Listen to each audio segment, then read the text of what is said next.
Hello everybody, this is Dr. Amit Dhawan again from Rudraj Physiotherapy Clinic, Solan. Today again we are delivering a lecture on the mechanics of human body. We are comparing the effect of two muscle vectors which are having the same function on the joint. So we know that biceps also has to do the function of elbow joint flexion, and brachioradialis also does elbow joint flexion, but biceps does in supinated position and brachioradialis does in mid prone position.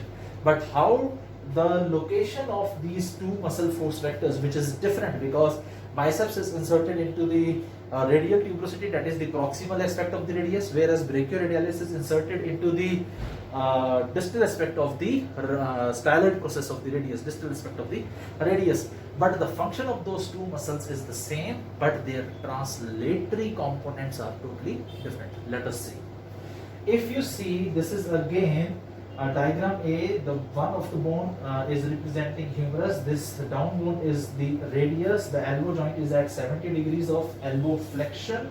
This is the joint axis. Now this is the muscle force vector. This is the resultant muscle force vector of biceps, which we have drawn from the point of insertion to the point of origin, because we are doing elbow flexion, that is an open kinematic chain exercise, and this muscle force vector, the resultant of the biceps, is divided again into two components. As we know, we divide the muscle force vector into two components.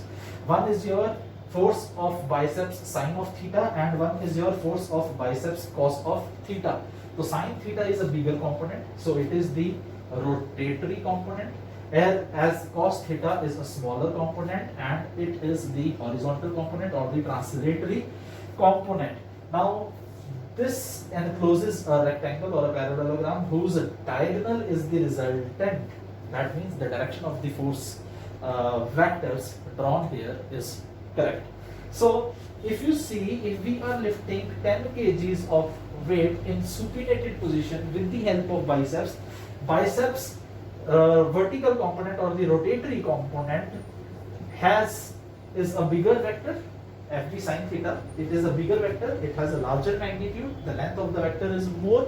So it is approximately lifting 8 kgs of the load of the biceps, of the dumbbell in the hand, and which is being lifted by the biceps. So 8 kgs of the load is being lifted by the Fb sin theta, whereas 2 kgs of the force is wasted along the horizontal component, that is a smaller component, and it is stabilizing the elbow joint, as already discussed in the previous videos also.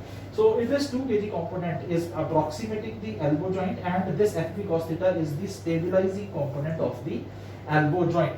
But if you see figure B, that is again we are doing elbow flexion at 70 degrees, but here we are representing the muscle that is doing the elbow flexion in mid prone position is force vector of brachioradialis. Now as we know, biceps is inserted into the proximal part of the radius here, whereas brachioradialis is inserted into the distal part of the radius.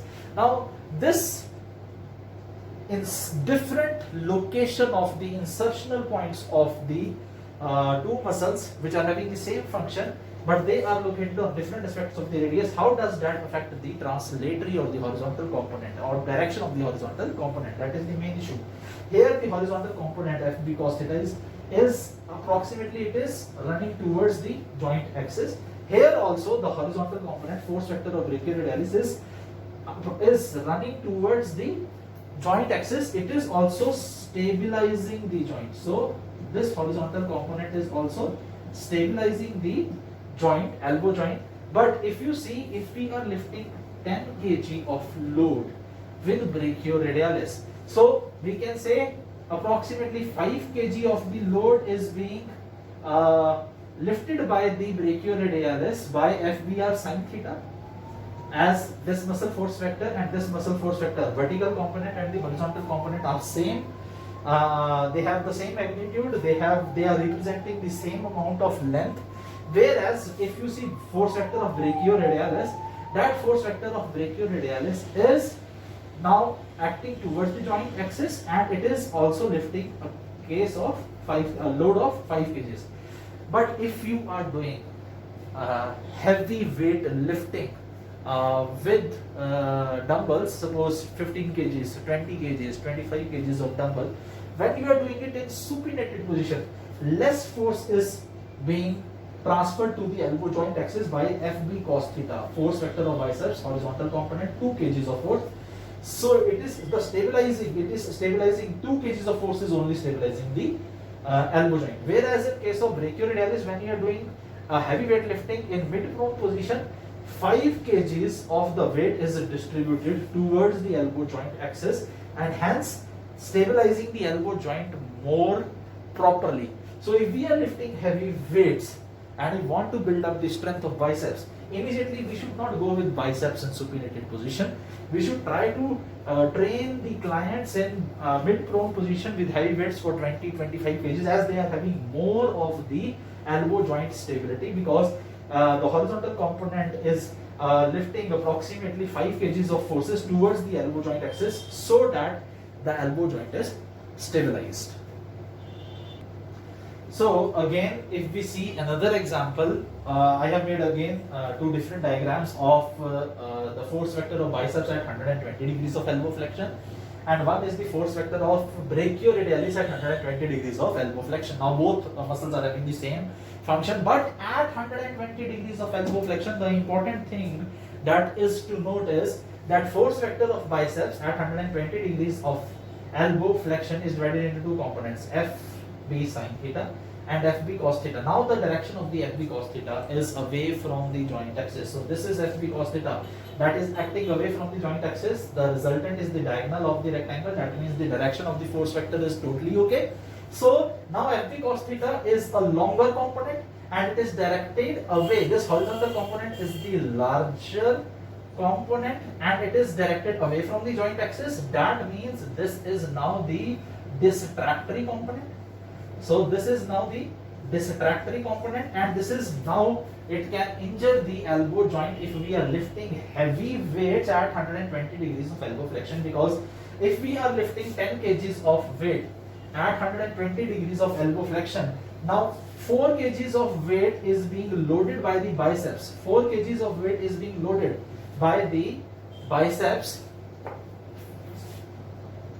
4 kgs of weight is being lifted by the biceps by its vertical component FB sin theta, whereas 6 kg of weight, approximately, this is the larger vector, 6 kg of weight is distributed along the horizontal component FB cos theta, and that is acting away from the elbow joint axis, So this 6 kg can injure the elbow joint ligaments because the FB cos theta is directed away from the joint axis. So the direction of the horizontal component of biceps changes from acting towards the joint at 70 degrees of elbow flexion, which we have discussed earlier. Now at 120 degrees it is acting away from the joint, and translatory component becomes the larger component, whereas in 70 degrees of elbow flexion the translatory component FB cos theta was the smaller component. So see how the angle of the joint changes the whole trajectory of the horizontal and vertical components. That is very important to note,